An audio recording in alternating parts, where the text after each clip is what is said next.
असतो मा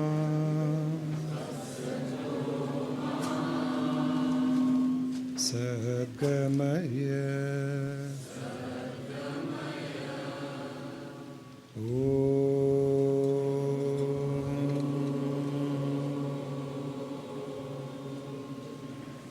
तमसो मा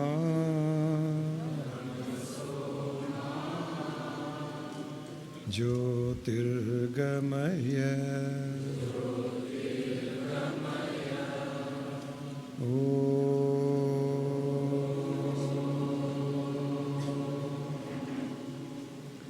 मृत्योर्मा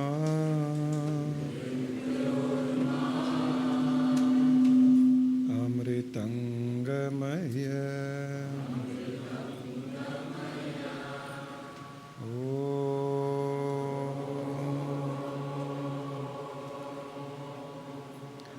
पृथ्वी शांति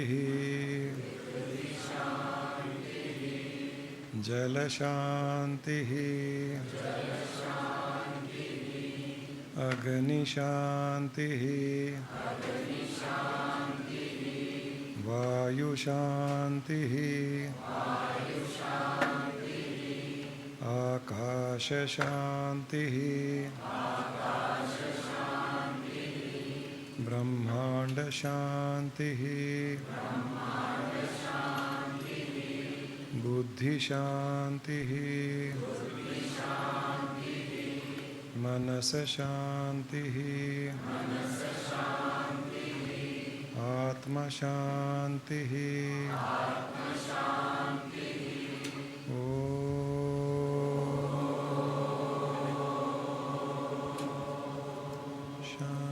शांति शांति शांति।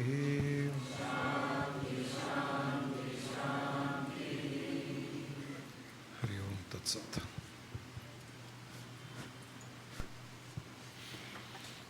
गुरुजी और गुरु माँ के चरणों में प्रणाम। आप सभी का स्वागत है आज के इस शंका समाधान सेशन में। हमारी लाइफ में कई ऐसी सिचुएशंस आती हैं जिनके बारे में हम सोचते हैं कि ये क्यों और किस लिए आई है, किस कारण आई है। हमें अपने लाइफ के कई सिचुएशंस के आंसर्स नहीं मिलते, जैसे हमारे डाउट्स और क्वेश्चंस रिलेटेड टू हमारे पास्ट लाइफ कर्मा, पूर्व जन्म के हमारे कर्म, दूसरों के लिए नेगेटिविटी जो हमारे अंदर से उत्पन्न होती है और दूसरों के तरफ से हमारे प्रति भी जो उत्पन्न होती है, हमारी प्रेजेंट लाइफ सिचुएशन जैसी भी है उस बारे में हमें क्वेश्चंस आते हैं हमारे माइंड में। और हमारे यहाँ दूसरों के बारे में जो उनका बुरा व्यवहार होता है उसके लिए भी हमारे मन में बहुत से क्वेश्चंस, डाउट्स आते हैं।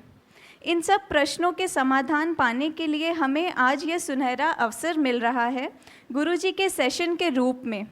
आपके मन के शंकाओं और दुविधाओं का समाधान पाएं और अपने जीवन की नकारात्मकता से हमेशा हमेशा के लिए छुटकारा पाएं। आप में से जो भी कोई भी किसी भी प्रकार का इनमें से क्वेश्चन पूछना चाहते हैं तो वह प्लीज़ अपना हाथ उठाएं, हमें एक संकेत दें और अपने अपने क्वेश्चंस इस माइक में ही पूछें। आप तक माइक पहुंचा दिया जाएगा, प्लीज़ तब तक वेट करें।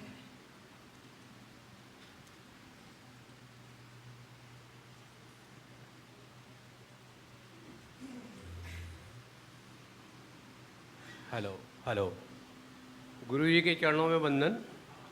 गुरुजी महाराज, मैंने डेक्कन क्रॉनिकल में आपका एक आर्टिकल पढ़ा था और उस आर्टिकल में लिखा था हुआ, हिंदी में बता रहा हूँ, मतलब कि रस्सी और सांप, मतलब संदेह अगर आदमी को है तो रस्सी को सांप मान लेता है और संदेह नहीं तो सांप को रस्सी भी मान सकता है। और कभी कभी इतना डर हो जाता है कि वो रस्सी पड़ी है, हमारे काम की है, लेकिन हम नहीं ले सकते क्योंकि हो सकता है वो सांप हो।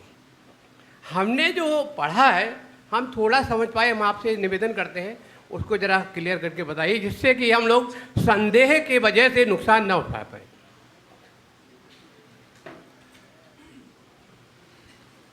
इस उदाहरण में संदेह का दृष्टिकोण इतना नहीं है जितना अज्ञानता का है। अज्ञानता का अर्थ है अंधेरा। जी प्रभु जी। ये उदाहरण शास्त्रों में भी इसलिए दिया गया है कि अंधेरे में रस्सी पड़ी होती है तो उसमें हमें सर्प ही दिखाई देता है। बिल्कुल। तो वहाँ पर अगर प्रकाश किया जाए तो आपको पता चल जाता है कि वो रस्सी है या सर्प है या सांप है। सही बात। हम अंधेरे में ही उस रस्सी में सांप को देख लेते हैं, या तो वहाँ से भाग जाते हैं, या कोई लकड़ी ला करके उसको मारने की कोशिश करते हैं, उसको उठा करके फेंकने की कोशिश करते हैं। ये सब हम अंधेरे में करना चाहते हैं। बिल्कुल। अगर वहाँ प्रकाश हो जाए 80% चांसेस ये हैं कि वो सर्प निकले ही नहीं। जी। अगर सर्प है तो भी वहाँ इतना प्रकाश होगा कि आपको पता चलेगा कि सर्प सोया हुआ है, जगा हुआ है, या अपने रास्ते जा रहा है, आपका नुकसान नहीं करेगा। आपको कहीं दूर खड़ा होना है तो खड़े हो सकते हो। अंधेरे में आपको पता भी नहीं चलेगा कि कहाँ खड़ा होना है, क्या करना है, मेरा रिएक्शन क्या हो, रिस्पॉन्स क्या हो। तो ये उदाहरण इसलिए है कि संसार में हम अंधेरे में ही जीवन जीते हैं। जी। ज्ञान का अगर प्रकाश हो जाए तो कई परिस्थितियों में हम रिएक्ट नहीं करेंगे जैसे हम रस्सी में सर्प को देख करके रिएक्ट करेंगे। उसी प्रकार हम संसार में भी कई परिस्थितियों में ऐसे रिएक्ट करते हैं, डर करके, भय से, चिंता से कि कोई हमारा नुकसान कर देगा। जी जी जी। अगर वहाँ ज्ञान का प्रकाश हो जाए जी। तो शायद आपका रिएक्शन वहाँ कुछ हो ही नहीं, बिल्कुल। आप शांत खड़े रहो। तो ये उदाहरण उस दृष्टिकोण में है, उस कॉन्टेक्स्ट में है। वो उदाहरण आपने दिया, बहुत अच्छा दिया। हमने जो सीखा उससे ये सीखा कि हम किस तरह से हिम्मत लाएं कि वो संदेह का घेरा जो है हमारे सामने है वो खत्म हो जाए। प्रकाश से हो जाएगा। और वो प्रकाश कैसे मिलेगा? यहाँ मिलेगा। जय गुरु जी, जय गुरु जी, जय गुरु।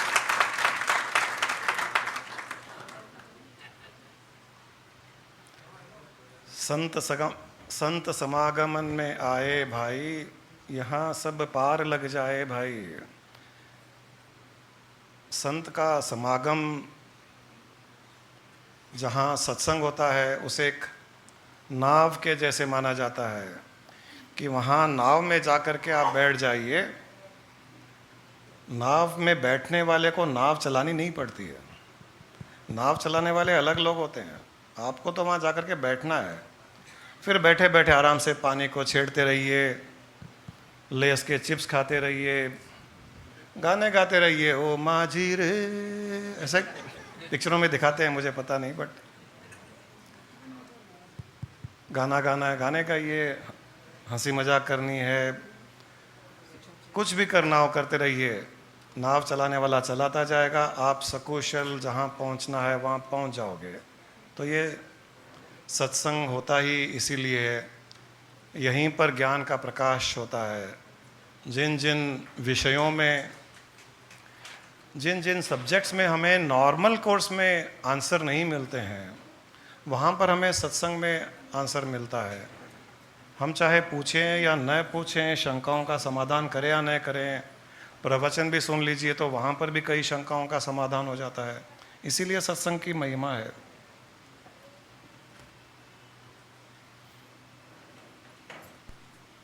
Next please.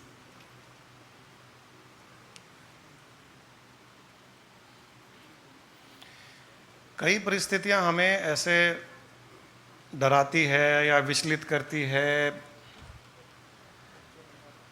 या हो सकता है कि उन परिस्थितियों में हमें बहुत आसानी से अगर सोच समझ के रिएक्शन किया जाए तो हमारा रिएक्शन बहुत डिफरेंट होता है और हम जल्दबाजी में रिएक्ट कर लेते हैं, या तो किसी भय से या किसी अननोन कोई एंग्जाइटी, तो हमारा रिएक्शन बहुत डिफरेंट होता है।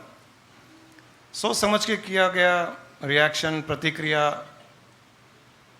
में समाधान भी अच्छा निकलता है। जैसे मैंने एक बार उदाहरण दिया था, एक होटल में, एक रेस्टोरेंट में कुछ लोग बैठे थे, खाना खा रहे थे, तो कहीं से एक कॉकरोच उड़ करके किसी के टेबल पर आ गया।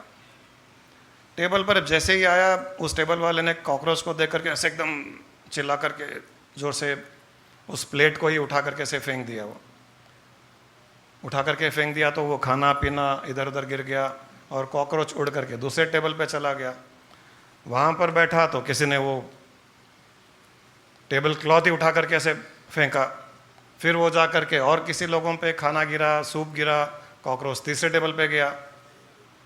अब वहाँ चारों तरफ तहलका मच गया, हाय हो ये सब डर रहे क्या हो रहा है। किसी के कुछ हुआ नहीं, लेकिन वो देख रहे हैं वहाँ पर कि क्या हुआ होगा क्या हुआ होगा। जिनके हुआ वैसे वो परेशान थे, जिनके नहीं हुआ वो तमाशा देखने के लिए उठ करके देख रहे थे। तो कन्फ्यूजन ही कन्फ्यूजन क्रिएट हो गया था। तब वहाँ वेटर एक वेटर आया, समझदार था, उसने कहा आप सब बैठ जाइए, आप बैठ जाइए। जिस टेबल पे कॉकरोच था वो धीरे से गया, उस कॉकरोच को देखता रहा, ऑब्जर्व किया कॉकरोच उड़ने वाला है या बैठा है या खाने में लगा हुआ है। धीरे से एक नैपकिन लिया, धीरे से कॉकरोच के पीछे से जा करके उसके ऊपर डाला, नैपकिन पकड़ लिया, बाहर जा करके नैपकिन को हिलाया, कॉकरोच उड़ करके चला गया। यहाँ ये रेस्पॉन्स है, सोच समझ के किया गया रेस्पॉन्स माना जाता है, बिना सोचे समझे किया गया रिएक्शन माना जाता है। अक्सर हम लोग रिएक्ट करते हैं, किसी भी सिचुएशन में हम लोग रिएक्ट करते हैं। कुछ बात हो गई, कुछ सुन लिया, किसी ने कुछ कह दिया, इंस्टेंट रिएक्ट करते हैं। कभी भी रिएक्ट नहीं करना चाहिए।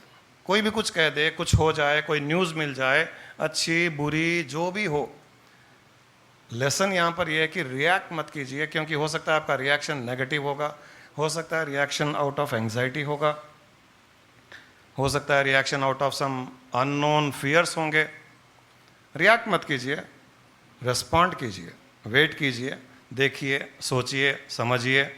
समझ में नहीं आता है तो कंसल्ट कीजिए, तब आपका रिएक्शन या रिस्पॉन्स एप्ट होगा, एक अच्छे सॉल्यूशन की ओर होगा।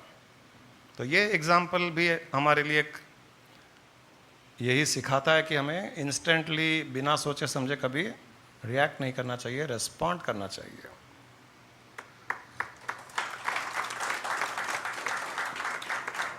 गुरु जी को प्रणाम। गुरु जी, अपनी मुझे ऐसा है कि लगता है कि अपनी दिनचर्या यदि आप बताएं तो कैसी होना चाहिए जिससे अपने पाप पुण्य का अंतर मालूम पड़े और अपन को हमें मोक्ष की प्राप्ति हो। तो कुछ थोड़ा दिनचर्या के बारे में थोड़ा सा समझाएंगे तो जरा। दिनचर्या और पाप पुण्य का संबंध? दिनचर्या जैसे पूरे 24 घंटे में हमको किस तरह कार्य करना चाहिए कि हमसे पाप पुण्य का अंतर मालूम पड़े, हमसे पाप नहीं हो और हमको मोक्ष की प्राप्ति हो। थोड़े कुछ पॉइंट्स बता सके तो। अब भगवान की सेवा पूजा करते हैं, सब अपना कार्य करते हैं, मगर फिर भी ऐसा लगता है कि पाप होता है तो नहीं मालूम पड़ता, पाप पुण्य में अंतर नहीं समझ में आता है। तो उसको कैसे मालूम करना चाहिए, क्या पाप हो गया हमसे अनजाने में, क्या पुण्य हो गया, कैसे? आपको मोक्ष चाहिए क्या? जो मोक्ष, अब आए यहाँ पे ज्ञान के लिए तो मोक्ष के लिए आए, ये दरबार इसीलिए खुला हुआ है। हाँ, वो तो बहुत अच्छी बात है।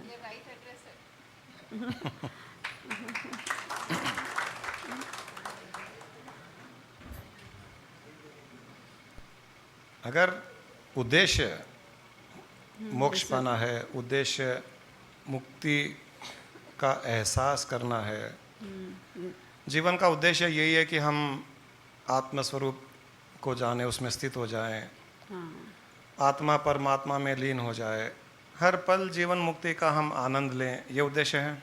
हाँ। तो पाप पुण्य के बारे में सोचना छोड़ दीजिए। पहली बात तो अच्छा है। आपके डेली रूटीन में पाप पुण्य को भूल ही जाइए। अब ये कैसे मिले हमें, मोक्ष कैसे मिले? उद्देश्य अगर एक ही है और क्लियर है, हाँ, दूसरा कोई उद्देश्य नहीं है। दूसरा कोई उद्देश्य नहीं है।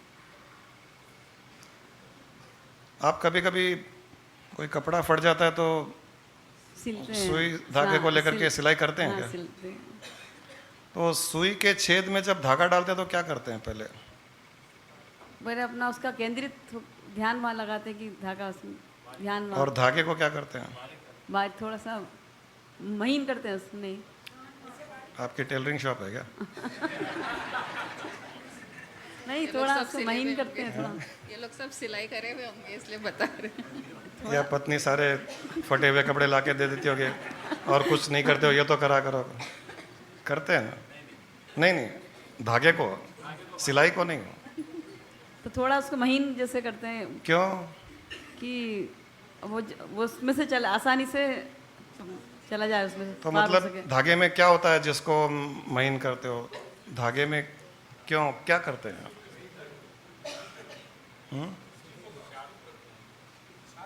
हाँ, एक तो स्टिफ करते हैं, उसके पहले नहीं, थोड़ा उससे जैसा नरम होता है तो थोड़ा उसको स्टिफ करते तो वो जो खाली उसके लिए भी नहीं है, और भी कारण है ना? और कोई कारण है? हाँ, समान करते हैं या तो उसको। महेश जी पास हाँ, समान करते हैं उसको, समान रूप देते हैं। देखिए आप क्या है, औरत होकर के भी समान रूप देते हैं उसको, उसके तारों को। धागे में कई रेशे होते हैं, रेशे होते हैं, हाँ। है ना? कई रेशे होते हैं। उन रेशों के साथ में आप सुई में डालोगे तो क्या होगा? हाँ, नहीं नहीं, मतलब ओके, तो उन सब रेशों को मिला मिलाकर करके उसको एक कर करके उसको गोल घुमा करके एक रेशा कर देते हो। एक रेशा हो जाएगा तो सुई के छेद में से आसानी से चला जाएगा। हाँ, इसी प्रकार जीवन में कई रेशे हैं। आपकी ये इच्छा है, आपकी वो इच्छा है, आप ये कर रहे हो, आप वो कर रहे हो, आप 100 काम कर रहे हो, इससे झगड़ा कर रहे हो, उससे हेट्रेड कर रहे हो, उससे नेगेटिविटी कर रहे हो, इससे दुश्मनी कर रहे हो। ये सब रेशे हैं, ये रहेंगे तो सुई के छेद में नहीं जाएगा। Very good. ये छुई का छेद सुई का छेद ही मुक्ति मोक्ष का मार्ग है। और हम धागे हैं जिसके हजारों ऐसे रेशे निकले हुए हैं। इन रेशों को आप एक जगह कर लीजिए, सबको मिला करके एक रेशा कर लीजिए, यानी हर पल दृष्टि केवल उस आत्मा पर, हर पल मुक्ति पर, हर पल दृष्टि मोक्ष पर, हर पल अपने उद्देश्य की ओर बढ़ रहे हैं या नहीं बढ़ रहे हैं, और बाकी जगहों से ध्यान हटा लीजिए तो बहुत आसानी से चला जाएगा।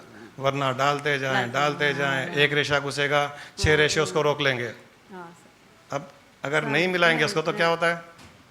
कई लोग ऐसे डालते हैं, एक रेशा 2 रेशे निकल जाते हैं, 4 रेशे रोक लेते हैं। हमारे भी केस में ऐसे ही हो रहा है। बार बार आप सुई की छेद में डाल रहे हो धागे को, 4 निकल रहे हैं, आप सोच रहे हैं मैं मुक्ति की ओर बढ़ रही हूँ, पीछे से 8 रेशे रोक के रखते हैं, फिर निकालना पड़ता है, फिर उसको डालना पड़ता है। तो हम इसी में ही स्ट्रगल कर रहे हैं।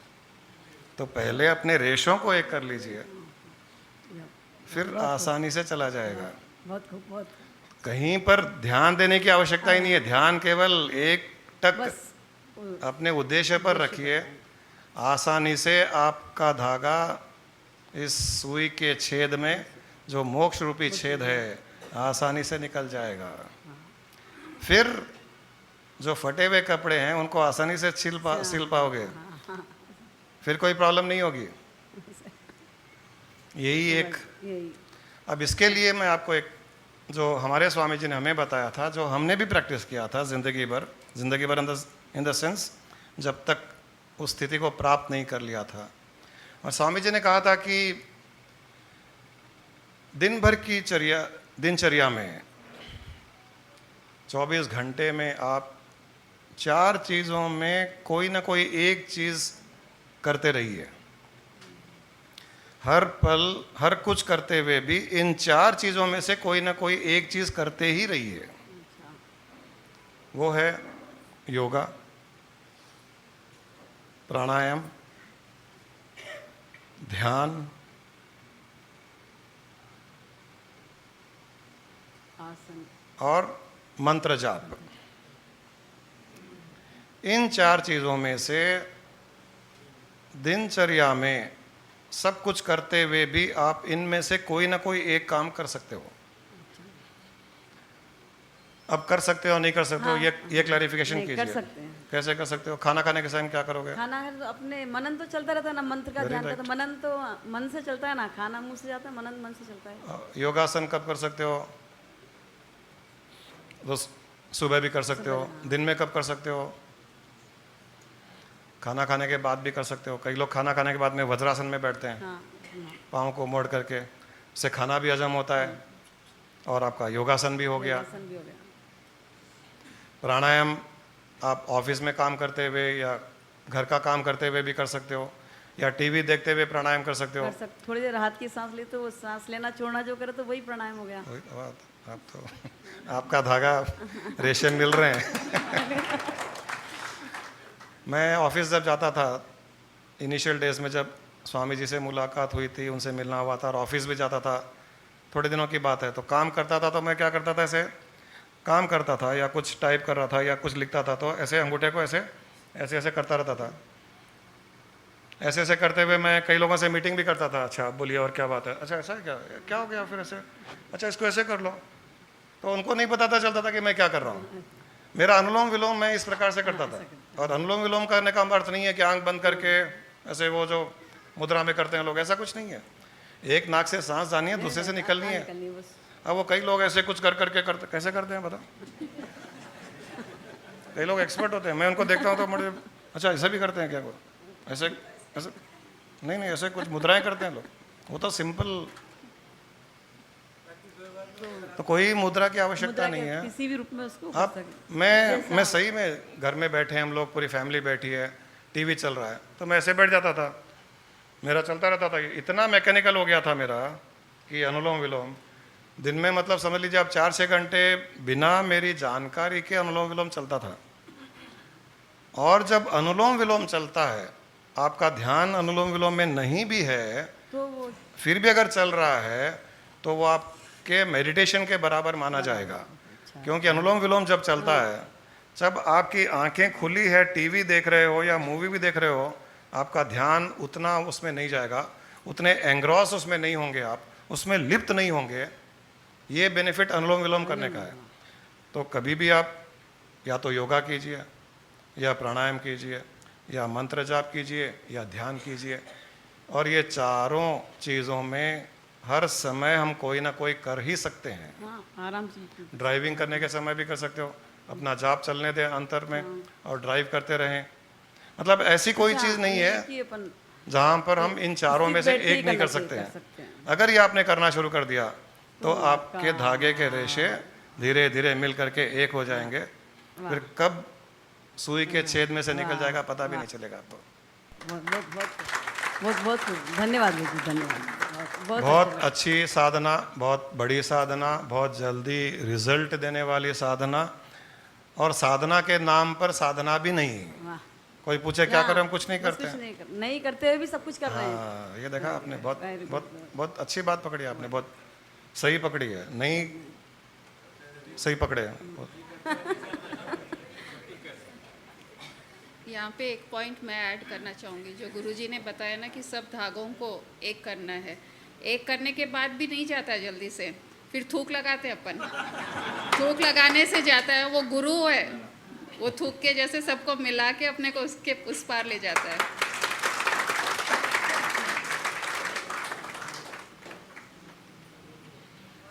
मुझे तो लगाना ही पड़ेगा, आपको कोई चॉइस ही नहीं है। Next please. आज तक सुना था गुरु नाव है, गुरु प्लेन का पायलट है, गुरु हेयर कटिंग सलून वाला नहीं है, आज पता चला गुरु थूक भी है। वो जो गुरु माँ थूक कह रहे हैं वो शबरी की लार है। वो मैं भी ऐड कर रहा हूँ अभी। हम लोग हमारी जुगलबंदी ऐसे चलती है, गुरु माँ कह देती है, मैं थोड़ा फाइन ट्यून कर देता हूँ उसको। शबरी की लार है वो मीठी लार इस साधना के साथ में जुड़ जाए तो भक्ति और ज्ञान का समावेश हो जाए, फिर तो कल्याण होना ही होना है।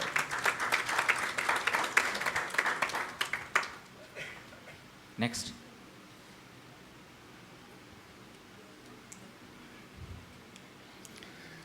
और यहाँ पर कई लोग आध्यात्मिक मार्ग में भी कई लोग ऐसे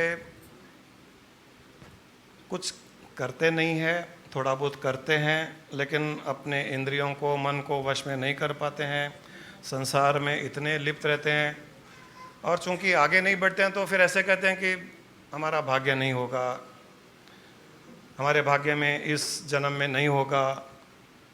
मैं आपको ये बता दूं कि आध्यात्मिक मार्ग में स्पिरिचुअल एनलाइटनमेंट की ओर जो बढ़ने वाले हैं, जो मुक्ति पाना चाहते हैं, जो मोक्ष पाना चाहते हैं, उसके पीछे हाथ धो करके जो पीछे पड़ जाते हैं, वहाँ पर उनके प्रारब्ध और भाग्य का कोई रोल नहीं होता है।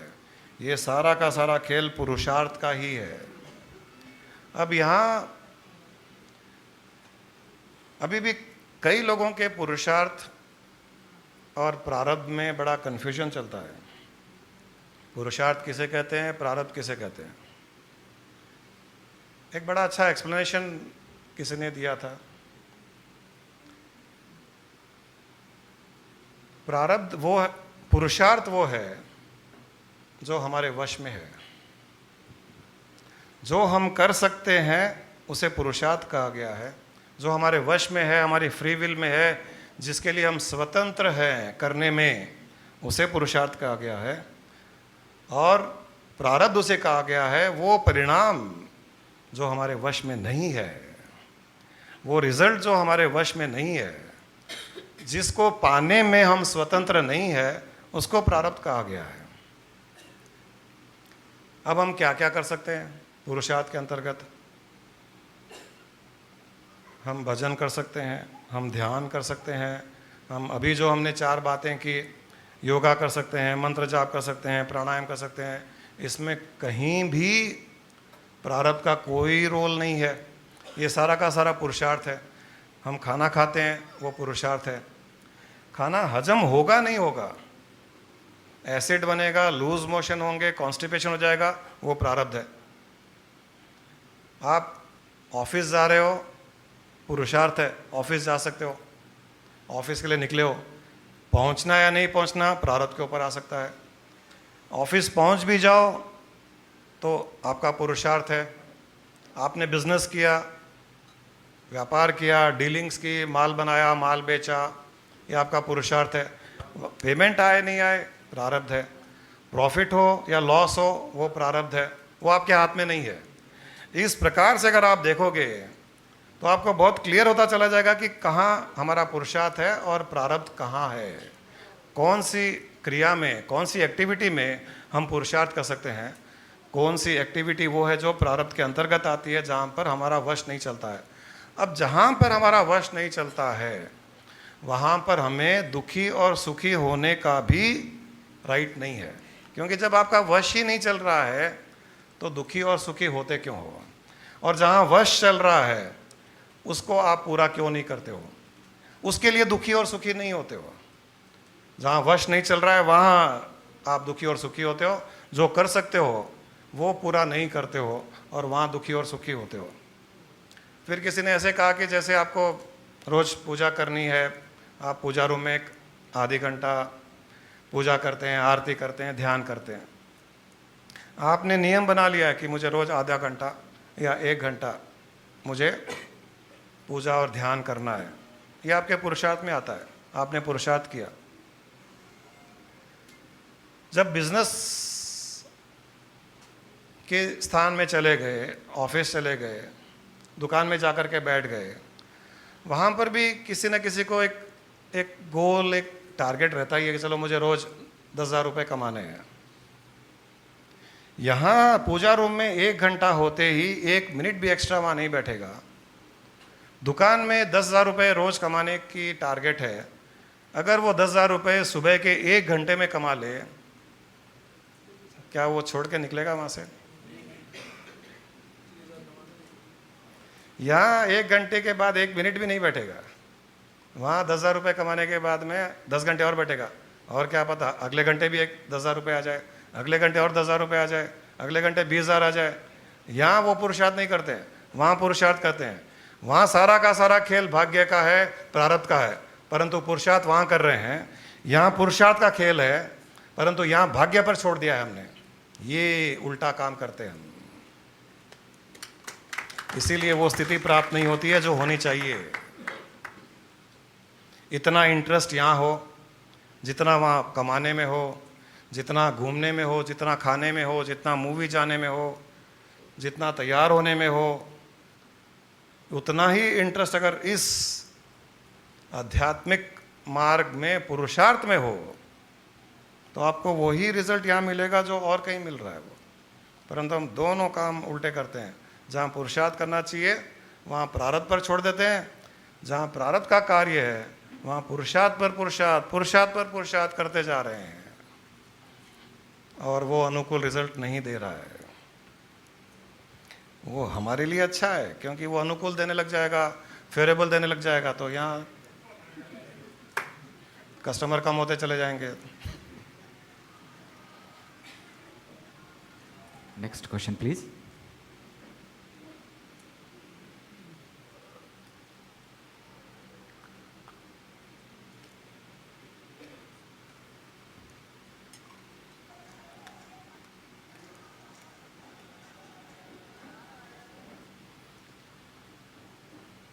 क्या हुआ?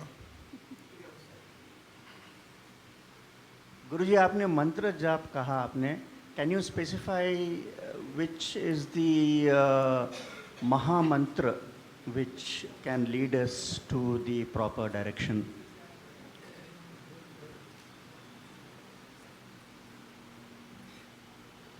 Mahamantra is that mantra which makes your mind thoughtless. Mahamantra is that mantra which gives you peace. Mahamantra is that mantra which gives you joy. Mahamantra is that mantra which easily connects your soul to Atma and Atma to Paramatma. There is no fixed, defined Mahamantra. Anybody who's advocating that this is mantra, this is Mahamantra, this is Mahamantra is fooling you. Every individual has to decide what suits him or her. And that which gives you peace, happiness, thoughtlessness is Mahamantra for you. Om could be Mahamantra. Mahamantra need not be a big mantra. Smallest to smallest could be Mahamantra. Or for someone a big mantra can be a Mahamantra. There is no fixed rule as such. In spirituality, religion, पंडित, साधु, संत, ये सब करते रहते हैं, ये मंत्र है, ये बीज मंत्र है, ये महामंत्र है, ये मृत्युंजय मंत्र है, ये वो मंत्र है, गायत्री मंत्र इस दी महामंत्र, पंचाक्षरी महामंत्र होता है, कोई कहेगा अष्टाक्षरी महामंत्र होगा। सब दुनियादारी वाली बातें हैं। आपको जो मंत्र सूट कर जाए वो आपका महामंत्र। एक बार वो रामकृष्ण परमहंस के पास में एक औरत आई थी, मैंने पहले भी बताया था। उसको उन्होंने कहा कि तुम कोई मंत्र लेकर के अपना जाप करो। उसने पूछा कौन सा मंत्र? उन्होंने कहा कि ओम नमः शिवाय कर लिया करो। उसने ओम नमः शिवाय का जाप किया। 1 महीने के बाद में आई, उसने कहा कि मेरा मन नहीं लग रहा है गुरुजी। तो उन्होंने कहा ठीक है, तुम ओम नारायण नमः कर लिया करो। 1 महीने तक ओम नारायण नमः का जाप करी, फिर भी आकर कहा कि ठीक लगता है, लेकिन फिर भी मन इतना अच्छा नहीं लगता है। हरे रामा हरे कृष्ण बता दिया, वो सब मंत्र बता दिए, बीज मंत्र बता दिए, ओम बता दिया, कुछ भी मन उसका किसी भी मंत्र में मन नहीं लग रहा है। तो उन्होंने उस औरत को पूछा कि दुनिया में सबसे प्यारी चीज़ तुम्हारे लिए कौन सी है? तो उसने कहा कि मेरी बहन का एक बेटा है छोटा 6 महीने का, जान से भी ज़्यादा प्यारा है वो मुझे। मैं उसके साथ में रहती हूँ तो मुझे और कुछ नहीं सोचता है। उसके साथ में खेलना, उठना, उसको खिलाना, सब काम मैं करती हूँ। आंख बंद करती हूँ तो भी वही दिखता है। तो उन्होंने पूछा कि उसका नाम क्या है?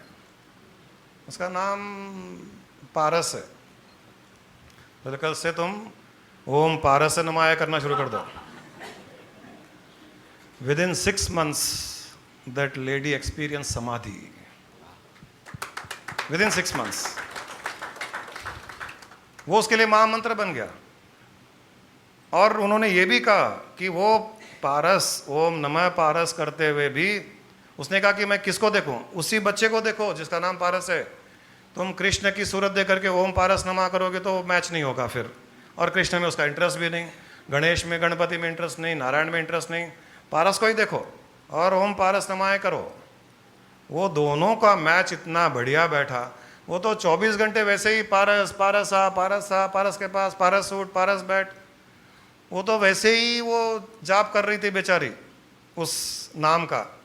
अब इन्होंने कहा कि ये मंत्र ही है तुम्हारे लिए।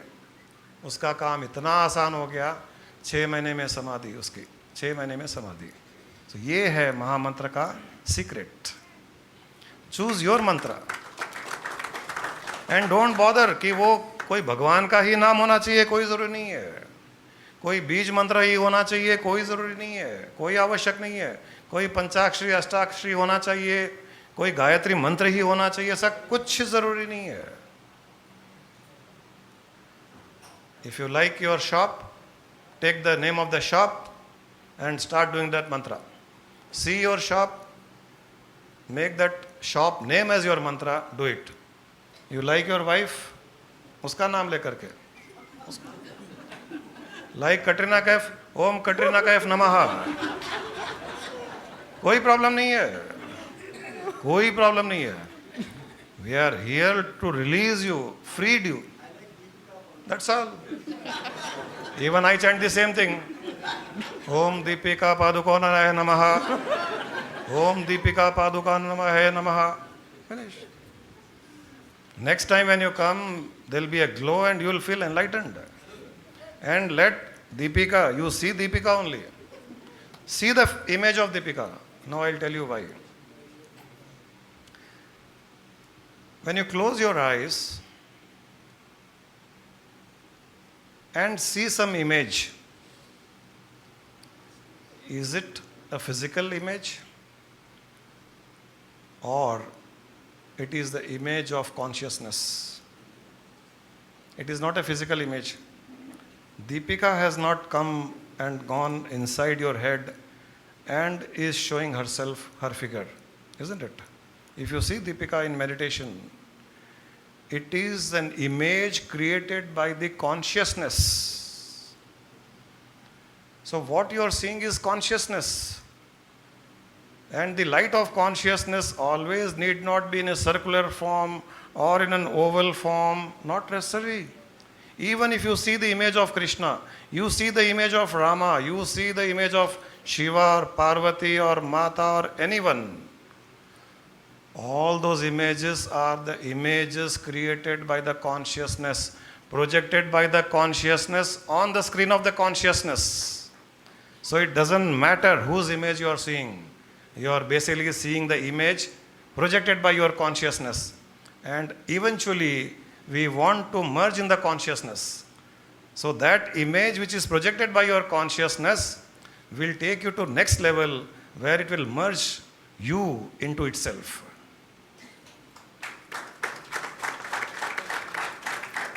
This is pure spirituality. We have to understand spirituality like this.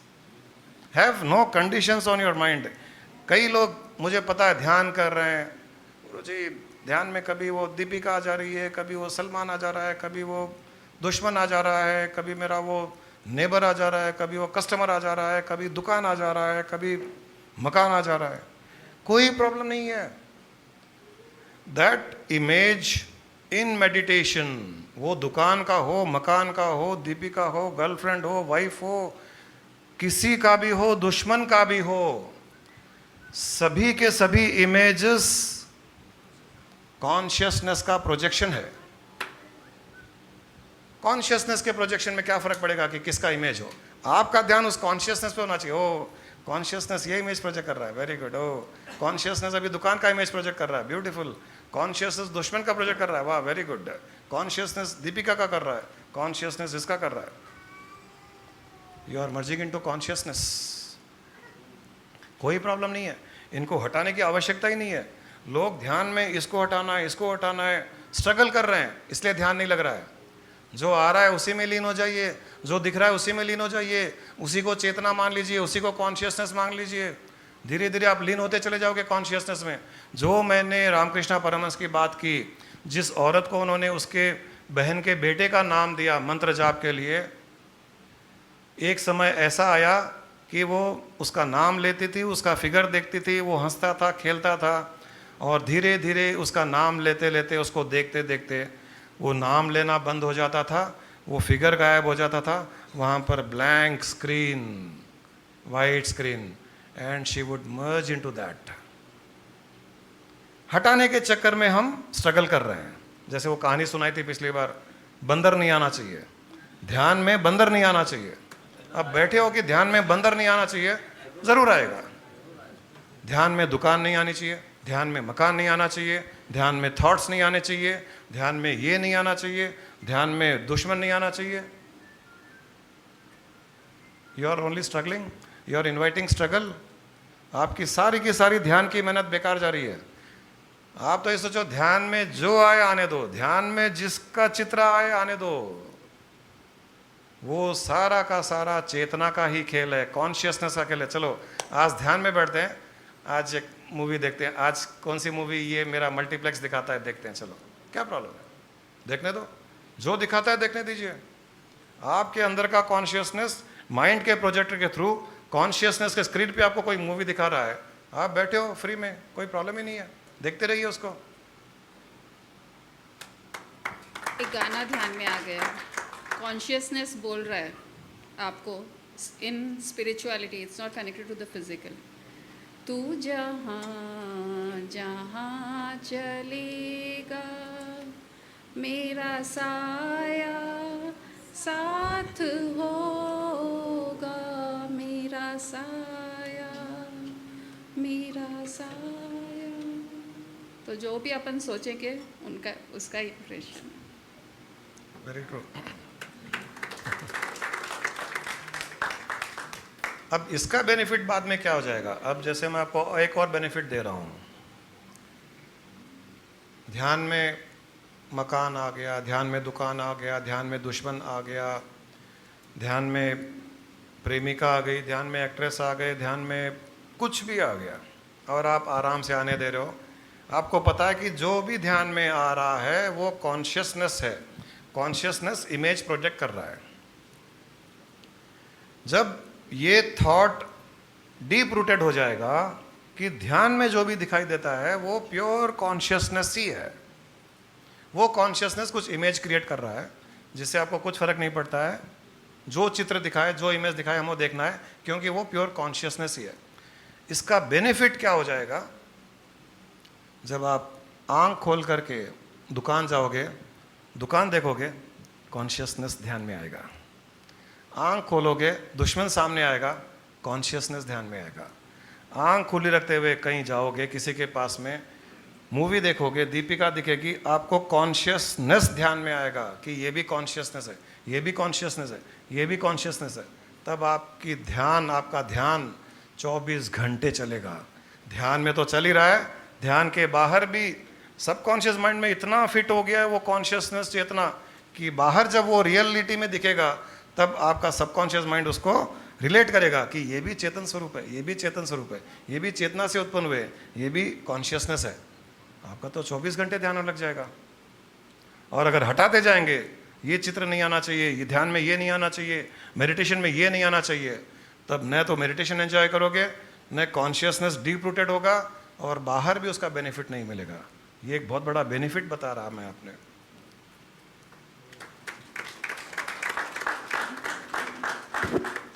गुरुजी सादर पड़ा। एक minute.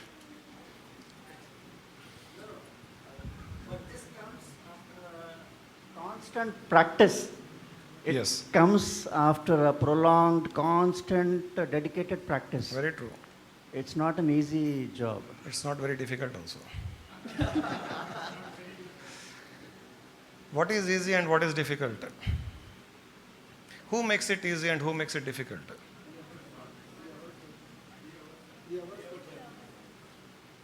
And we ourselves means what? Who? Within us who? Our mind? Mind makes it either difficult or easy. Do you agree? Yes. Yes? Yes, Guruji. मन ही करता है। मन किस चीज से ऑपरेट होता है?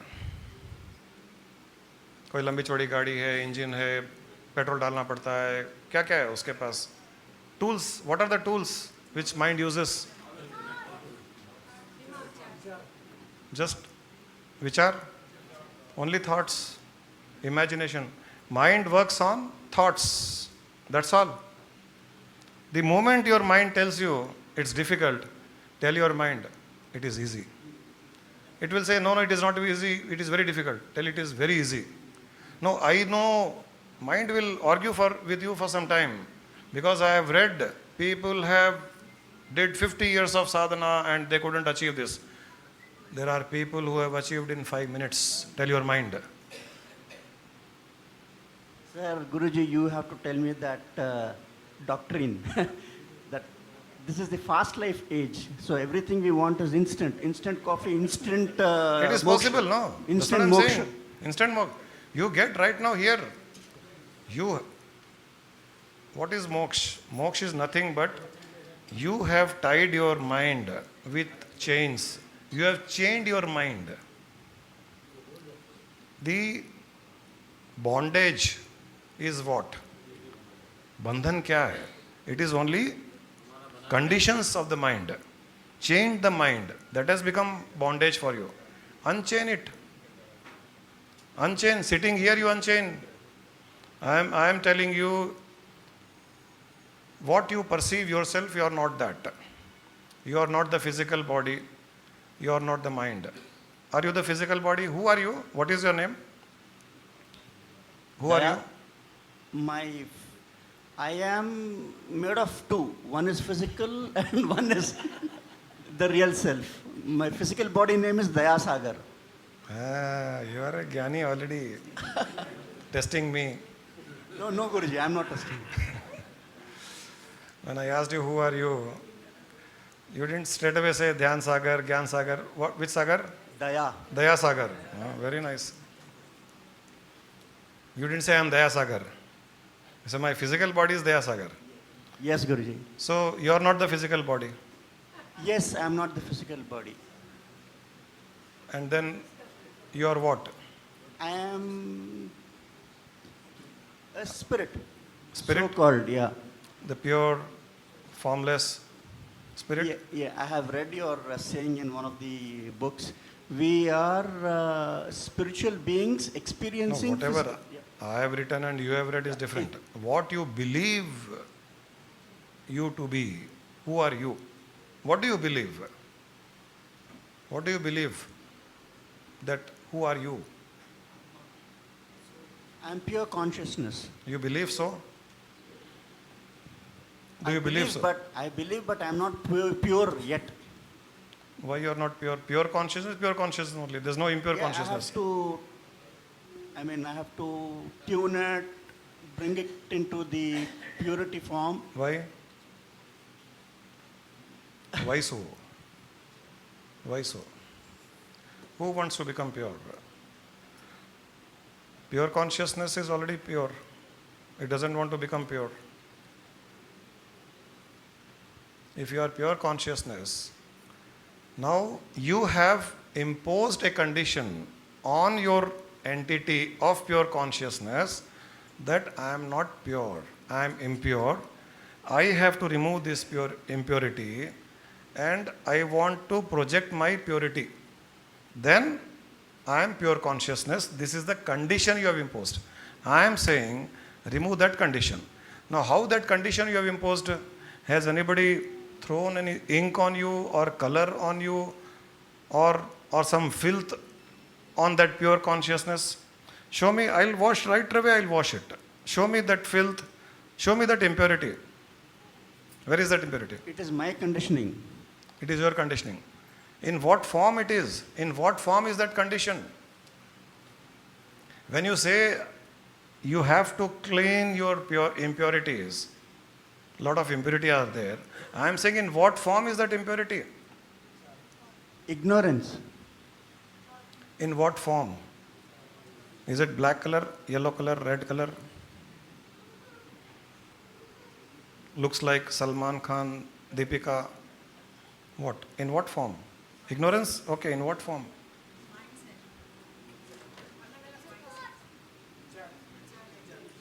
In what form?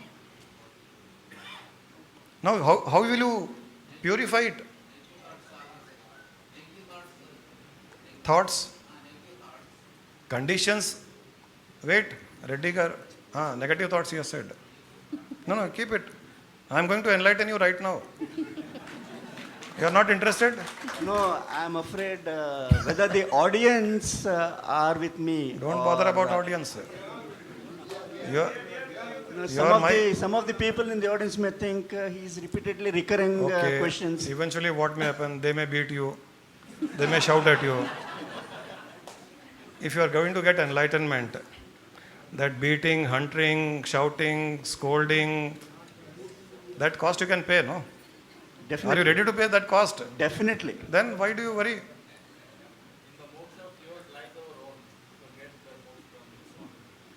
Good. Thank you. So, what is that impurity? What is that ignorance in what form? In the form of what? There has to One be. is negative thoughts. So, it is in the form of thoughts. Yes. That's all. Any physical matter, any chains, threads, knots, some clouds, something has gone inside. So we have to call a washerman or bring that rinse soap and then wash it, or how do we clean it now? Thought can be cleaned by which means? Thought can be cleaned by thought itself. Clean it. Who stops you? Who stops you? What is the problem? Right now, if you say, all my thoughts are cleaned, I am absolute a clean being. There is no impurity. I am the purest form of consciousness, the purest form of Paramatma, the purest form of Atma, formless, eternal. Nothing ever can impurify it. It is so pure that nothing can create impurity on it. And that I have realized now. That's all. That impurity is gone. As simple as this. वो आत्मा का क्या कहना है, वो उसको जला नहीं सकते, गिला नहीं कर सकते. तो 2 लाइन गाओ. याद है क्या?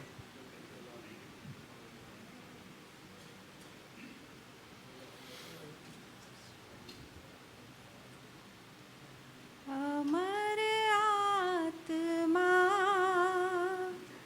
सच्चिदानंद में हूँ, शिवोहम शिवोहम शिवोहम शिवोहम, जिसे शास्त्र काटे नाग्नि जलाए, गलाए न पानी न मृत्यु मिटाए, वही आत्मा सच्चिदानंद में हूँ, शिवोहम शिवोहम शिवोहम शिवोहम.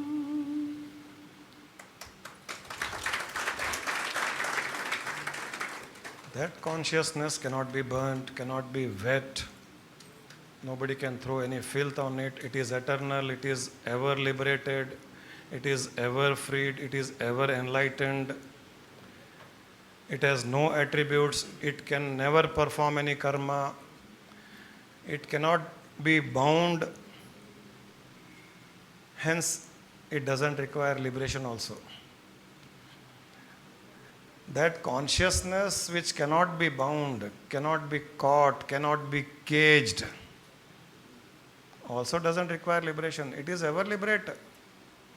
Mind is fooling you. You have not understood the... Mind plays tricks on itself. Let it play. That's not your problem. Are you the mind? No. What's the problem? Then why are you worried? Why are you bothered? You are not the physical body, you have said. Discard it. You have said you are not the mind. Discard it. With whom mind is playing? Whom the mind is fooling? Mind is fooling itself. Let it fool itself. Why are you bothered? As pure consciousness, you are attributeless, Let the mind fool itself. That cannot be attributed to you. Let physical body do anything that cannot be attributed to you because you are attributeless. When you are attributeless, why do you bother about all this? Ignorance is in the mind. Fooling is by the mind. The entity which is getting fooled is the mind. The process of fooling is of the mind. And you are not the mind. You are liberated. You are completely liberated. New age, high-tech age. Right now, feel the liberation. Right now, sitting here, feel that you are liberated. Right now, feel here that you are the formless entity, eternal, never in bondage, hence not required to be liberated also. You are that only. Now, many people ask me, so which means that we have to remember it always. Isn't it? Do you have that question? Next question? No. Why? Over. Liberated.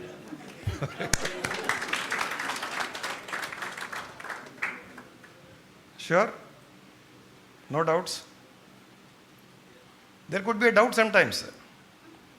I should remember that always that I am pure consciousness. I am giving you this doubt if you don't have this doubt. Because tomorrow your Guru mind is will tell creating you. Maya again.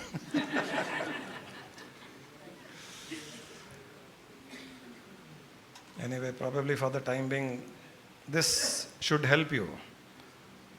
Live the life of a liberated entity. Live the life of a liberated consciousness. Don't live the life of a entity which is in bondage. You yourself feel that you are ever liberated. That entity which is not liberated is physical body, which doesn't require liberation in any case because it takes birth only once and dies only once. Mind is another entity which may not be liberated. You are not the mind. Don't bother about the mind. The thoughts are emanated by the mind. Ignorance is of the mind. Knowledge is of the mind. But as consciousness, consciousness cannot think. It has no power to think. It has no power to feel. It has no power to get into bondage. It has no power to perform karma. It is beyond papa punya. It is beyond time and space. For the consciousness doesn't matter whether you are working, you are failure, successful, morning, night, Brahma Muhurat. It doesn't matter to the consciousness. It is beyond time and space. So it is always eternally liberated. Feel this and enjoy life.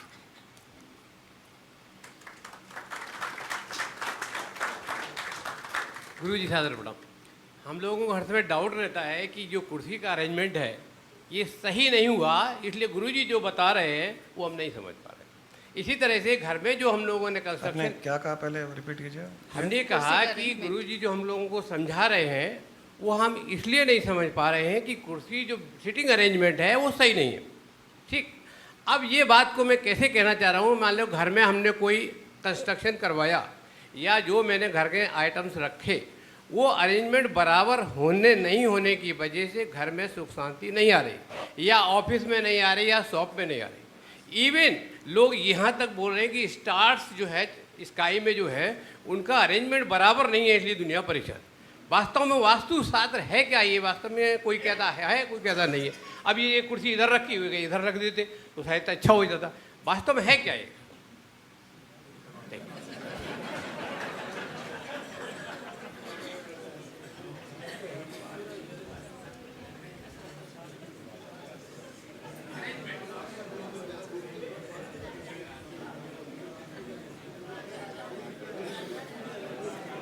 आपकी जन्म पत्रिका में क्या लिखा हुआ है कुछ? हमारी जन्मपत्रिका में लिखा है सिंह राशि है और आपका चंद्रमा बहुत अच्छा है। देखिए आपने क्या किया पता नहीं, बेचारे रविंद्र जी को अरेंजमेंट अच्छा नहीं है कहा तो वो प्रूव हो गया है। अब टूट गई क्या? कंफर्टेबल है रविंद्र जी? प्रेम नीचे बैठो, उनको ऊपर बैठाओ, क्या साजी साजी करते। आप ऊपर बैठिए।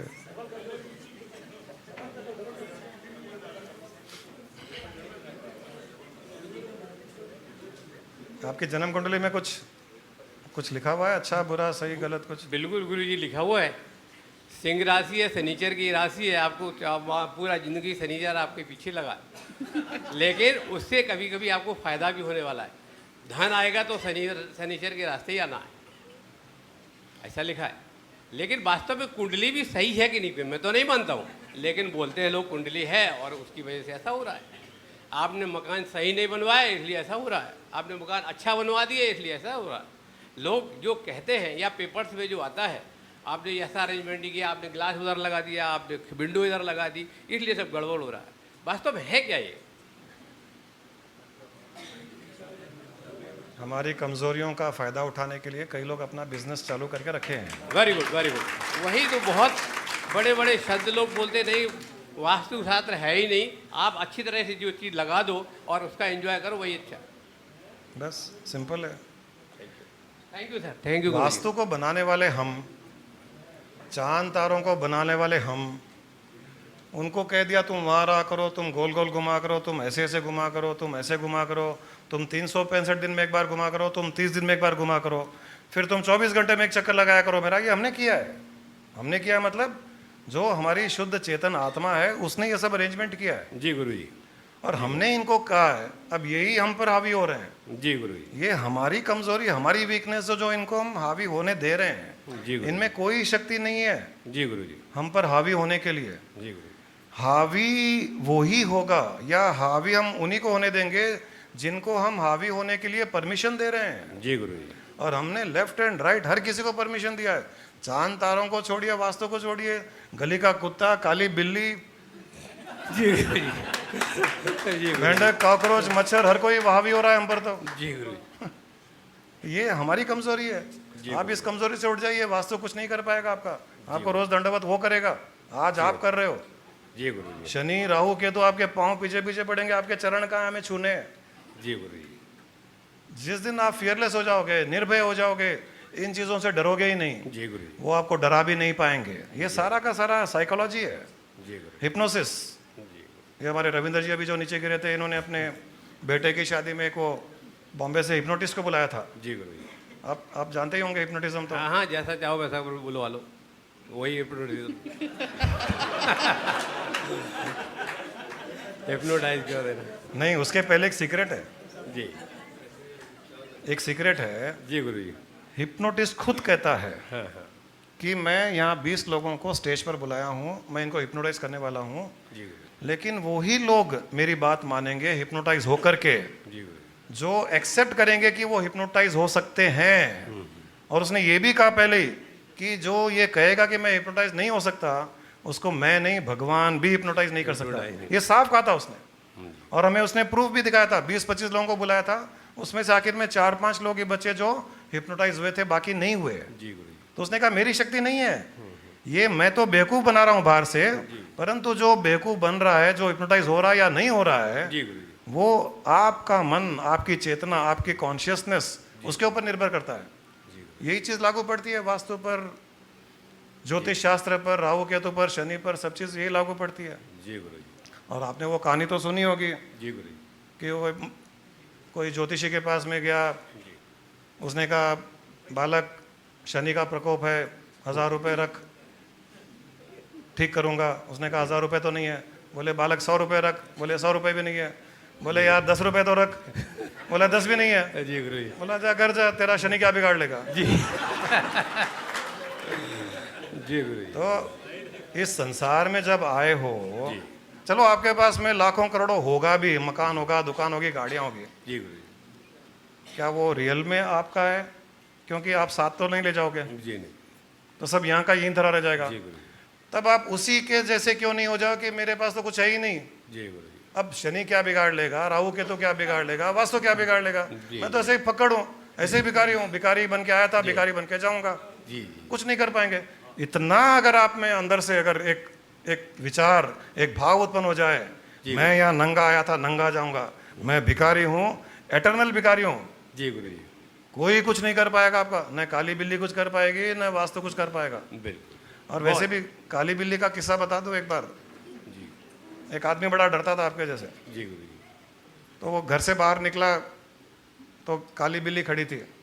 नॉर्मली क्या करते हैं हम, काली बिल्ली को जाने दो, 2 मिनट रुकते हैं, 2.5 मिनट रुकते हैं, 3 मिनट रुकते हैं, जो भी है। ओम नमः शिवाय बोल देते, वही 2-4 मिनट रुकते हैं, नहीं रुकते तो कम से ओम नमः शिवाय बोल देते हो। अच्छा नमस्कार, हाँ नमस्कार बोल के चले जाते हैं या रुक के चले जाते हैं? ओम नमः शिवाय, ओम नमः शिवाय बोल के निकल। अच्छा ये भी है एक सॉल्यूशन। मुझे रुकने का ही पता था। तो वो बाहर निकला, काली बिल्ली थी, वो क्रॉस कर गई, ये 2 मिनट खड़ा रहा, फिर चला गया। अगले दिन फिर बाहर निकला, बिल्ली वहाँ खड़ी थी, गाड़ी रोक लिया, बोला जाओ, बिल्ली चली गई, 2 मिनट रुका, चला गया। तीसरे दिन फिर निकला, बिल्ली वहीं खड़ी थी, उसने बोला जाओ, बिल्ली बोली नहीं जाऊंगी। बोला क्यों, तुम जाओ। बोला 2 दिन से जा रही हूँ, मुझे 2 दिन से दूध पानी खाना कुछ नहीं मिला है, आज तुम जाओ, मैं रुक करके क्रॉस करूंगी। तो ऐसा भी होता है कई बार, हमारे कारण उसको नहीं मिल रहा होगा, हमको पता ही नहीं है, हम सोच रहे हैं उसके कारण हमारा खराब हो रहा है, हमारे कारण भी उसका खराब हो सकता है। ये माया है, माया है। बहुत बहुत धन्यवाद गुरु जी, बहुत लोगों का शंका समाधान किया आपने। निर्भय होकर के रहिए। ये सब ऐसे ही हैं जिनको पूरी सृष्टि का रहस्य, शुद्ध ज्ञान उनके पास नहीं है, यही सब अंधविश्वासों में डरते हैं, उलझते हैं। जैसे वो कहानी सभी को पता है, 4 अंधों को एक हाथी के पास खड़ा कर दिया गया, भाई हाथी को देख करके बताओ कि हाथी कैसा है। तो किसी ने कहा कि हाथी एक बड़ा बिगुल के जैसे है, किसी ने कहा कि हाथी खंबा के जैसे है, किसी ने पूंछ पकड़ा तो कहा हाथी झाड़ू के जैसे है। तो चारों अंधे थे, उन्होंने एक एक चीज को पकड़ा और कहा कि हाथी ये है। जिसके आंखें हैं वो जानता है कि हाथी के ये सभी चीज मिलकर के हाथी होती है। तो जो ज्ञानी होता है, जो एनलाइटेंड है, जो संत है, उसकी दृष्टि, वो प्रकाश ज्ञान की दृष्टि से सब कुछ देख करके बता सकता है। बाकी ये सारे के सारे अंधों का काम है। अंधे लोगों ने अपना व्यापार बना लिया है, अंधे लोग जाते भी ग्राहक बन करके उनके पास में। तो ये अंधों से अंधों का टकराव है, ये अंधों के साथ में दृष्टि वालों का टकराव नहीं है, ये सारा का सारा अंधविश्वास। इसलिए अंधों नाम के साथ भी अंधों का अंधविश्वास टकराव। है ना, हाँ, नाम इसलिए। भी वही दिया हुआ है, नाम भी अंधविश्वास। अंधविश्वास, उसी लिए अंधों के साथ अंधों का टकराव है। किसी ने कहा था, लोभी गुरु लालची शिष्य,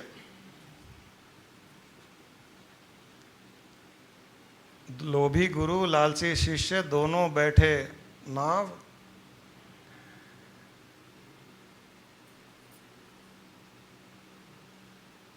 दोनों डूबे परसराम, बैठ अंधविश्वास की नाव। कि लोग जाते हैं कुछ रुपए लेकर के, कुछ चढ़ावा, अरे थोड़ा गुरु को चढ़ा दो भाई, अपना कुछ कल्याण हो जाएगा, गुरु के पैसे दे दो, गुरु को धोती दे दो, गुरु को कुछ माला दे दो, गुरु को चश्मा दे दो, गुरु को चेन की माला दे दो, अपना कल्याण हो जाएगा। या भगवान को या मूर्ति को या मंदिर में। गुरु देखता है चलो कुछ पैसे तो आ गए, इसको कुछ देना पड़ेगा, भाई आप लोग, आपका कल्याण होगा, ये लो भाई आपका कल्याण होगा। यहाँ पैसे आए, यहाँ उसने एक माला दे दी, एक रुद्राक्ष दे दिया, एक महामंत्र दे दिया, हाँ भाई तुम्हारे कान में, वो कान में बोलेगा कुछ, और ये भी बोलेगा किसी को बोलना मत कि मैंने मंत्र दिया है। क्यों, उसको पता है किसी ज्ञानी को बोल दोगे तो वो चीर फाड़ के काट के फेंक देगा, बोलेगा महामंत्र नहीं है, मंत्र भी नहीं है, कुछ भी नहीं है ये। तो वो जो लोग कान में बोलते हैं ना, वो दीक्षा देने के टाइम में कान में बोलते हैं मंत्र, और बोलते हैं और किसी को बोलना मत, डरते हैं कि किसी को बोल देंगे, कोई ज्ञानी बोल देगा सब बेकार है, इसलिए बोलते हैं। तो लोग, गुरु भी लालची, शिष्य लोभी, दोनों मिल करके ये जब नाव में बैठते हैं तो कहते हैं ये दोनों पत्थर की नाव में बैठे हैं, दोनों ही डूबेंगे एक दिन। तो न लोभी बनिए, न लालची बनिए, न लोभी गुरु के पास जाइए। मतलब ये पंडित, तांत्रिक, वांत्रिक, ज्योतिषी, वास्तु, इनको भी लोग गुरु मानते हैं। मैं कई लोगों को जानता हूँ जो वास्तु के एक्सपर्ट है, हाँ गुरु जी, ओके गुरु जी, अरे ये गुरु कब से हो गया, జ్యోతిషకు పోయి బాగా చెప్తున్నారు గురూజీ మీరు. ఇంకా ఏం చెప్పాలా गुरुजी? చెప్పండి गुरुजी. अरे गुरु कैसे हो गए? गुरु का मतलब क्या है? गुरु का मतलब ज्ञान का प्रकाश देने वाला है. ये तो अंधेरा बढ़ाने वाला है. ये गुरु थोड़ी हो गया ये. अब लोग उसी में ही फंसे हुए हैं, वहां पर वहीं फंसे हुए हैं, वहीं अटके हुए हैं. गुरु का अर्थ ही नहीं मालूम. गु का अर्थ है अंधकार, रू का अर्थ है हटाने वाला. जो हमारे अज्ञानता का अंधकार हटाए वो गुरु है. जो अंधकार में डाले वो गुरु नहीं है.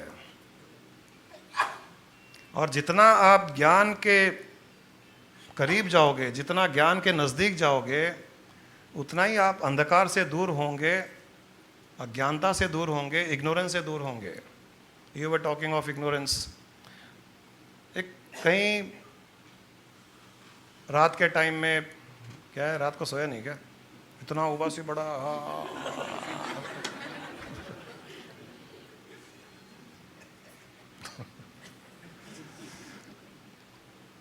हम रात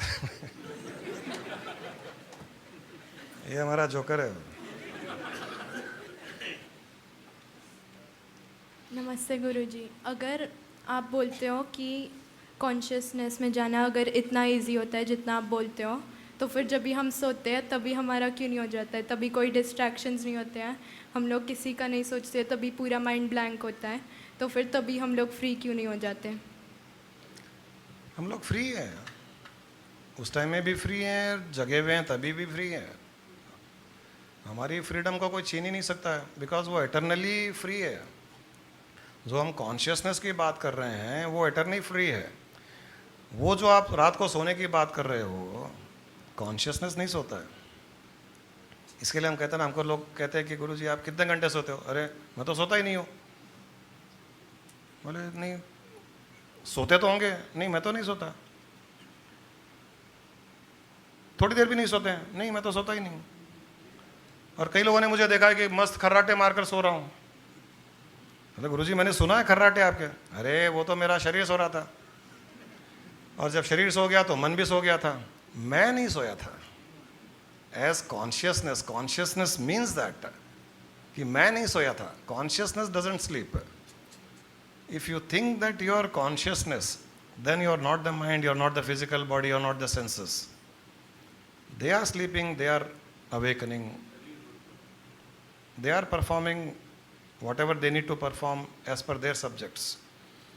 All those actions and reactions of the physical body, mind, senses cannot be attributed and should not be attributed to the consciousness. Be clear that you are the consciousness. It is never born, it never dies, it never sleeps, it never gets tired. All this knowledge, Guru Ma at the end sings. I don't know if you have ever heard that anthem, I am not the body, I am not the mind, I am not intention. That is the real state of consciousness. So don't confuse the activities of the mind and the body to the consciousness. Don't attribute all these actions to the consciousness. Consciousness is always free. So feel that you are the consciousness. Now the question is, the doubt which could arise is, I have not experienced as consciousness, so how do I know? आज वो विशाल नहीं आया क्या? बच गए. उनकी mummy तो है, मम्मी तो है.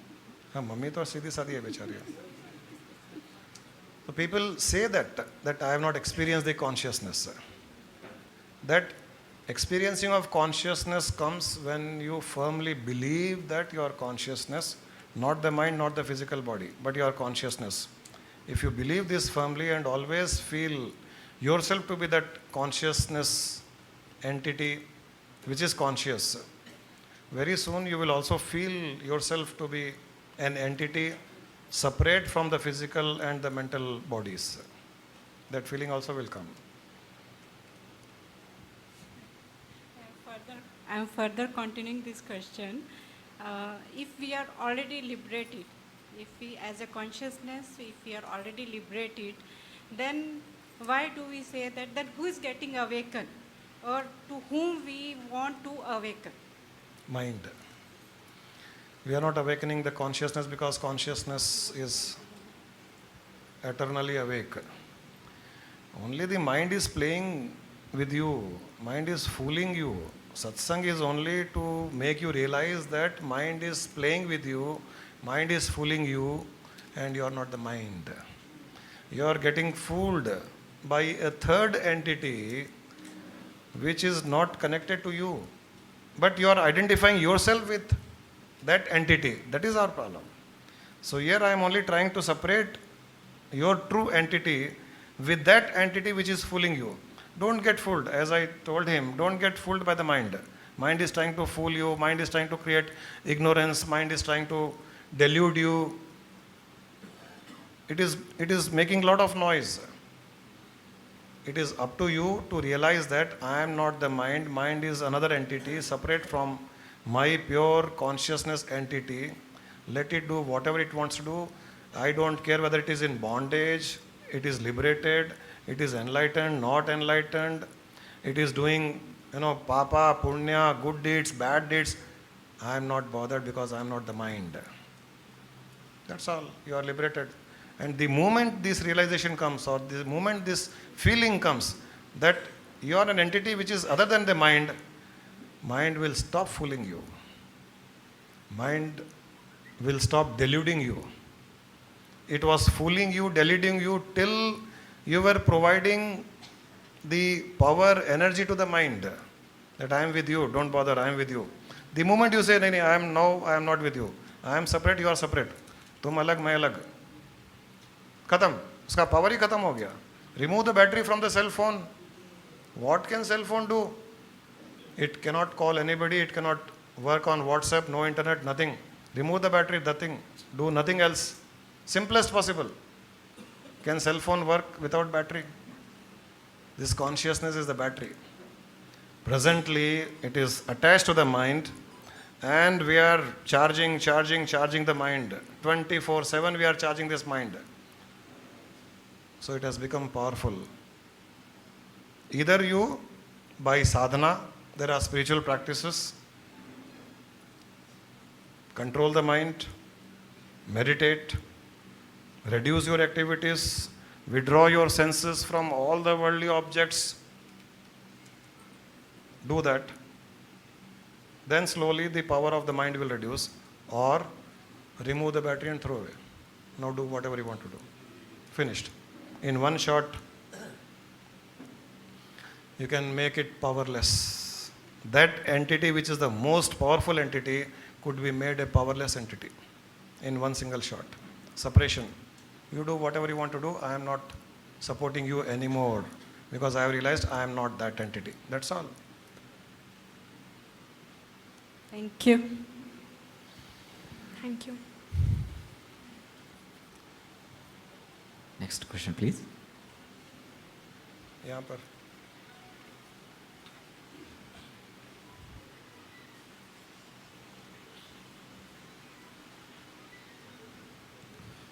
नमस्ते गुरुजी। गुरुजी, मैं कल शाम में न्यूज़ पे सुना मैं, इधर पाटना तरफ, इधर साउथ तरफ, पूरा इधर नॉर्थ में बिजली गिर के पूरा 45 मेंबर्स मर गए और दूसरे जगह बहुत लोग मर गए। ये बिजली कैसा आता, वो कैसा, इसके बारे में मेरे को थोड़ा बताएं। क्या करना है, बिजली कैसा आता, कैसा जाता, कहाँ से आता, कहाँ जाता, उससे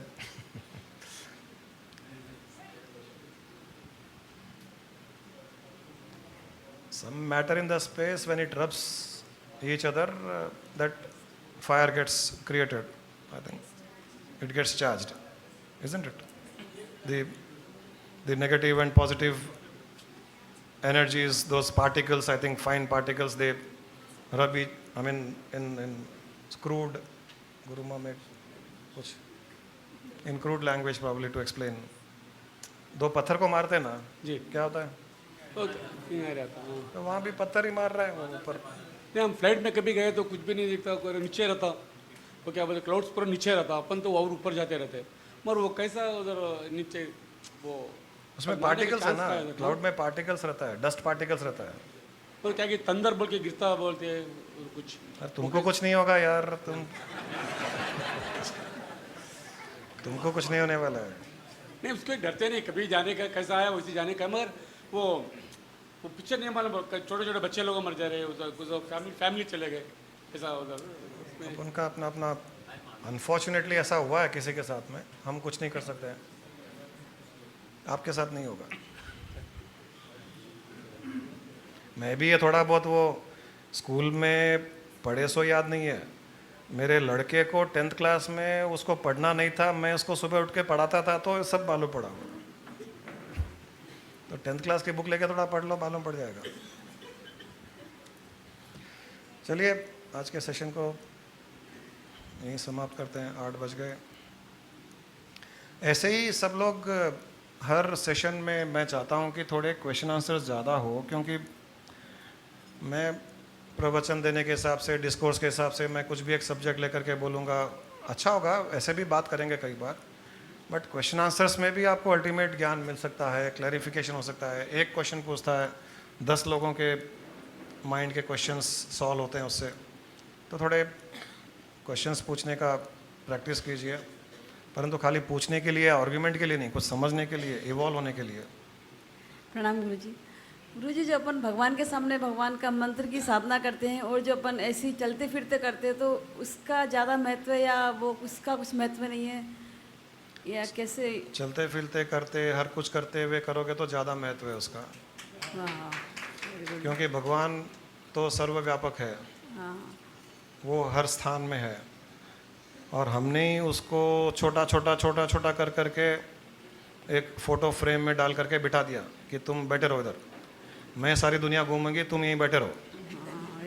तो वो थोड़ा हमसे नाराज़ रहता है, ये तो सारी दुनिया घूम रही है, मेरे को एक फ़ोटो फ्रेम में डाल करके बिठा दी, तो उसको गुस्सा आता है कई बार, इसलिए आपको मोक्ष मुक्ति नहीं दे रहा है। अच्छा। नहीं, जैसे बताया जाता है ना कि भाई एक कमरे में बैठ के वहाँ साधना करो, भगवान के सामने, मूर्ति के सामने करो तो तुम्हारा सफल होगा। हाँ, तो भगवान के सामने कीजिए ना, मैं कहाँ कर रहा हूँ? नहीं तो फिर जो अपन चलते फिरते करते तो हैं, भगवान में क्या सर्वव्यापक है? यहाँ भी है। आप जिसके ऊपर बैठे हो वो भी वही उसके ऊपर ही बैठे हो। तो मैं तो फील करता हूँ भगवान के ऊपर बैठा हुआ, और भगवान बड़ा प्रसन्न होता है। भगवान के ऊपर बैठा है। Consciousness is sitting on consciousness. Very good. हर जगह वही चेतन आत्मा, वही हर जगह वो निराकार सर्वव्यापक ईश्वर। हमने रेस्ट्रिक्ट कर दिया उसको एक फॉर्म में, ये कृष्ण है, ये राम है, ये माता है, ये शिव है, ये शंकर है, ये डमरू बजाते हैं, ये उनकी सूंड है, ये चूहा है। अरे ये तो सब टाइम पास, काल्पनिक। बच्चों को वो आर्ट स्कूल में भेजते हैं तो वो कुछ ड्राइंग करा करके वो बोलते ना कलरिंग करो। मैं भी मेरे पोते को कराता हूँ, कलरिंग कराता हूँ, वो कलरिंग करके बहुत अच्छा बन गया, बहुत अच्छा बन गया। अरे टाइम पास के लिए वो अच्छा बन गया, वो एंटरटेनमेंट है, वो रियल में थोड़ी है। हमने उसी को रियल मान लिया। वो तो ये खेलना बंद कीजिए अब, बस वो जो निराकार है उसकी साधना करना। हाँ, ये सब खिलौनों के साथ में कब तक खेलते रहेंगे? अब बड़े हो गए ना, अब बड़े हो गए तो हर जगह उसको फील कीजिए। हर जगह बैठे हुए हैं, यहाँ पर ऐसे आंख बंद करके बैठिए, आपको फील होगा कि ईश्वर ये चेतन शक्ति के साथ में आपका मिलन है, वो आपके आसपास घूम रहा है, वो उसका स्वरूप जो निराकार है हर स्थान में है। सांस के साथ अंदर जा रहा है, सांस के साथ बाहर आ रहा है, आपको स्पर्श कर रहा है, लेकिन आपको पता नहीं चल रहा है कि स्पर्श कर रहा है। आपसे कुछ बात कर रहा है, आपको पता नहीं चल रहा है, क्योंकि जो आपके साथ बात कर रहा है वो आवाज़ ईश्वर का नाद है। आप जो मुंह से कह रही हो वो आप नहीं कह रहे हो। आपको जैसे अभी मैं आपको सेल फोन से, आपके सेल फोन से मैं फ़ोन करता हूँ आपको आवाज़ कहाँ से आएगी? आपके सेल फोन से आपको आवाज़ आएगी। तो क्या आपका सेल फोन वो आवाज़ निकाल रहा है? नहीं, और कहीं से आ रही है आवाज़, वो रिसीव कर रहा है, आगे ट्रांसमिट कर रहा है। तो आप जो बात कर रहे हो वो ईश्वर की आवाज़ है, कहीं ना कहीं से माइंड रिसीव कर रहा है, मुंह से बोल रहा है। तो जो आप बोल रहे हो वो बोल रहा है, जो आप सुन रहे हो वो सुन रहा है, जो स्पर्श कर रहे हो वो स्पर्श कर रहा है। अब इससे बड़ी साधना कुछ हो सकती है क्या? मुझे बताइए आप। जो शंकराचार्य ने अपनी एक पुस्तक में लिखा था आनंद लहरी, उसमें उन्होंने कहा था कि हे माँ, मुझे न कोई मंत्र जाप आता है, न मुझे कोई स्तुति करनी आती है, न उसके तौर तरीके आते हैं, मैं दिन भर जो लपर चपर लोगों के साथ में करता हूँ, तो उसी को तेरी स्तुति मान लिया कर, क्योंकि तेरे अलावा तो कुछ शब्द होते ही नहीं। सारे के सारे शब्द तुझसे ओम उत्पन्न हुआ, ओम से सारी वर्णमाला उत्पन्न हुई, क ख ग घ च छ ज यहाँ पूरा आई पूरी उसी से उत्पन्न हुई। और जो हम बात कर रहे हैं, मैंने अभी 1 घंटा जो बात किया, आपने जो बात किया, ये सब वर्णमाला के बनाए हुए शब्द है। तो इसका अर्थ है कि सब में ओम है। उसका अर्थ है कि वो ओम भी उस माता से, उस माँ से उत्पन्न हुआ है, तो उससे अलग हुआ ही नहीं। तो ये तेरी स्तुति मान लिया कर, तेरा मंत्र जाप मान लिया कर। अब मुझे किस मुद्रा में बैठूं, किस आसन में बैठूं, कैसे पूजा करूं, मुझे नहीं आता है। साष्टांग नमस्कार कैसे करते हैं मुझे नहीं पता है। कोई लंबे करते हैं, कोई टांग के ऊपर टांग रख के करते हैं, कोई ऐसे हाथ छू के करते हैं, कोई घुटने पे लगा के करते हैं, कोई पाँव के ऊपर किस करता है, कोई और कुछ करता है। मुझे पता नहीं क्या करूं। तो मैं जहाँ बैठा हूँ, जैसे चल रहा हूँ, जैसे फिर रहा हूँ, वही तेरा साष्टांग नमस्कार। मैं जब लेटा हुआ हूँ, मुझे दिशा का पता नहीं है। तू 8 दिशाओं में है, 10 दिशाओं में तू है। तो मैं जहाँ भी लेटा हूँ, जिस दिशा में लेटा हुआ हूँ, उसी को तू मेरे साष्टांग नमस्कार मान लिया कर। मैं सुबह घर से निकलता हूँ, सारी सृष्टि घूम करके आता हूँ। कभी ऑफिस जाता हूँ, कभी मूवी जाता हूँ, कभी चाट खाने जाता हूँ, कभी कुछ करने जाता हूँ, कभी दीपिका को देखने जाता हूँ, कुछ भी करता हूँ। लेकिन शाम को घर आता हूँ, तो मतलब मैंने एक चक्कर तो लगाया। तो उसी की परिक्रमा मान लिया कर। मुझे और पता नहीं है परिक्रमा क्या होती है। काम खत्म। इससे बड़ी साधना क्या हो सकती है? शंकराचार्य का कहा हुआ है, मेरा भी नहीं। इसके ऊपर स्टैंप का ऑफ अप्रूवल भी है उनका। ये करना शुरू कर दीजिए, आपकी 24 घंटे साधना चलेगी। ये शिव जी की स्तुति में आता है ना, वो आत्मा तुम गिरिजामती से चरा प्राणा वो पूरा याद है, लेकिन भाव नहीं आया। हाँ, तो अब उसको प्रैक्टिस में ले आइए। इस जो स्तुति में लिखा हुआ है, जो इसमें लिखा हुआ है, उसको अगर समझ जाओ और उस प्रकार की भावना उत्पन्न कर लो, आपका काम तमाम मतलब इस बंधन का, सृष्टि का, संसार का, माया का तमाम, उस मन का काम तमाम। कोई आपको रोक नहीं पाएगा। आप उड़ते रहोगे, पक्षियों के जैसे आसमान में उड़ोगे। हर पल वो फील करोगे। ऐसा नहीं कि 10 फ्लोर पे जाके कूद जाओ, पक्षियों में तो उड़ूंगी, वो नहीं करना। लेकिन फील करोगे ऐसे ही। यही है साधना, इसी को प्रैक्टिस कीजिए। गुरु जी के चरणों में नमन। एक छोटा सा मेरी तरफ से और सभी की तरफ से, गुरु का दामन, गुरु का दर किस्मत से नसीब होते हैं। गुरु का दामन, गुरु का दर किस्मत से नसीब होते हैं। जिनको मिली इनकी रहमत, वो कितने खुशनसीब होते हैं। जिनको मिली रहमत, वो कितने खुशनसीब होते हैं। उनमें से मैं भी हूँ। तो चलिए आज के सेशन को यहीं समाप्त। कुछ थैंक यू भगवान, थैंक यू सो मच गुरु माँ, थैंक यू।